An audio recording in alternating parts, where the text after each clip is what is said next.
हे मसीह का प्यारा वचन, ये है वचन प्यारा। परमेश्वर के धन्य नाम की महिमा हो। प्रभात मनन के सत्र 2312 में आप सभी का बहुत ही विनम्रता के साथ स्वागत करता हूं। आइए आज के मनन के लिए एक और बार हम पढ़ते हैं याकूब अध्याय 5 पद 14 और 15। यदि तुम में कोई रोगी है तो कलीसिया के प्राचीनों को बुलाए और वे प्रभु के नाम से उस पर तेल मलकर उसके लिए प्रार्थना करें, और विश्वास की प्रार्थना के द्वारा रोगी बच जाएगा और प्रभु उसको उठाकर खड़ा करेगा। और यदि उसने पाप भी किए हो तो उनकी भी क्षमा हो जाएगी।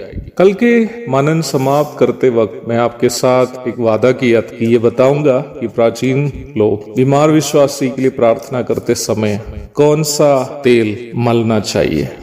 निम्न प्रश्न का उत्तर बताने के पहले कुछ और भी अनिवार्य बातें बताकर मैं जरूर मेरा वादा को पूरा करूंगा। पहले हमें ये बात जाननी है कि प्रार्थना करते समय सिर पर तेल उंडेलना वचन का एक उपदेश है या नहीं। बाइबल में दी गई कोई भी बात को कलीसिया का उपदेश के रूप में स्वीकार यदि करना हो तो 3 मापदंड एक साथ लागू हो जाना अनिवार्य है। पहला, यीशु मसीह के द्वारा सिखाई गई या आज्ञा दी गई बात होनी चाहिए। दूसरा, प्रेरितों के द्वारा सिखाई गई या आज्ञा दी गई बात होनी चाहिए। तीसरी बात, पहली शताब्दी की कलीसिया में सिखाई गई या पालन की गई बात होनी चाहिए। आक्षरिक रूप में अथवा लिटरली सिर पर तेल डालकर प्रार्थना करने के लिए प्रभु यीशु मसीह अपने शिष्यों को आज्ञा देते हुए हम वचन में नहीं देखते। प्रभु स्वयं ये काम करते हुए भी हम नहीं देखते। पहली शताब्दी का इतिहास जो हम प्रेरितों में देखते हैं, प्रेरित लोग या अन्य कोई व्यक्ति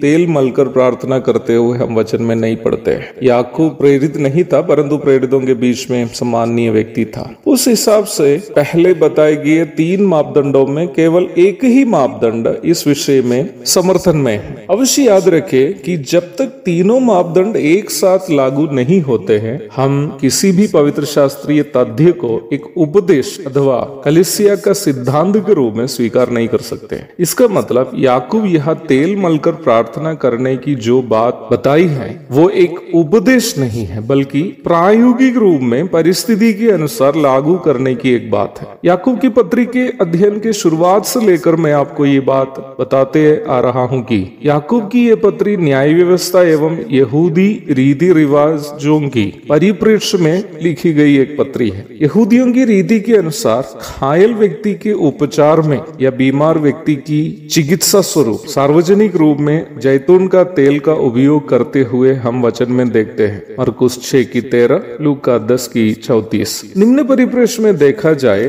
हम ये अनुमान लगा सकते हैं कि याकूब यह प्रार्थना के साथ साथ उपलब्ध माध्यमों से बीमारी का इलाज करने के संबंध में बता रहा है। इन बातों की चर्चा करते समय हम ये बात भी नहीं भूले कि बाइबल में कहीं भी बीमारी का इलाज करने के विरोध में कोई एक आयत भी नहीं है। यदि ऐसी बात है तो हम निस्संदेह ये कह सकते हैं कि याकूब इन पदों में बीमार विश्वासियों से ये कह रहा है कि अपनी बीमारी हालात में प्राचीनों को प्रार्थना करने के लिए इसलिए बुलाए ताकि वे लोग वचन से ये समझाए कि निम्न बीमारी पाप के कारण हुई है या नम्र करने के लिए हुई है या परमेश्वर का विशेष उद्देश्य की पूर्ति के लिए हुई है। साथ ही साथ प्राचीनगण बीमारी से चंगाई के लिए प्रार्थना भी करें।